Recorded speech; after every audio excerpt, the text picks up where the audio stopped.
তো পাহাড়ে ওঠার অনুভূতি, নামার অনুভূতি দুইটাই ভিন্ন। ওঠার সময় আসলে অনেক ভালো লাগতেছিল, ক্লান্তিটা টের পাইনি, কারণ একটু পর পর পানির বাষ্প উঠতেছিল। তারপরে আবার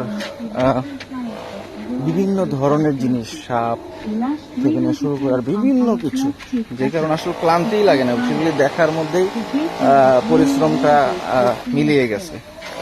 কিন্তু এবার নামার টাইমে একটু ভালোই কষ্ট হচ্ছে। তো এখন আমাদের লাস্ট রাইডিং যাচ্ছি আমরা।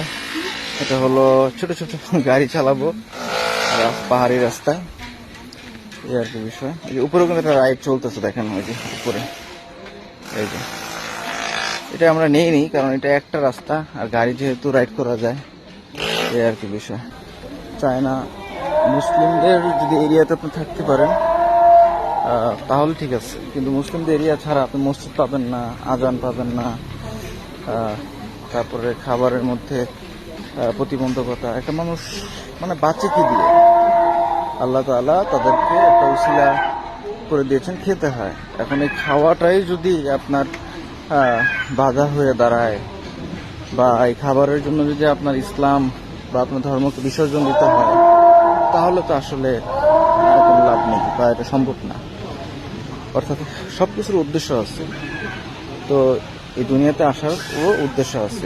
এই দুনিয়াতে আসার উদ্দেশ্য যদি আপনি শুধু থাকা, খাওয়া আর মরে যাওয়া ধরে নেন, তাহলেও তো আপনি মূর্খের জগতে বসবাস করতেছেন। তো এই জিনিসটাই অনেকেই বুঝতে চায় না, অনেকে এই বিষয়গুলিকে অন্যভাবে দেখে।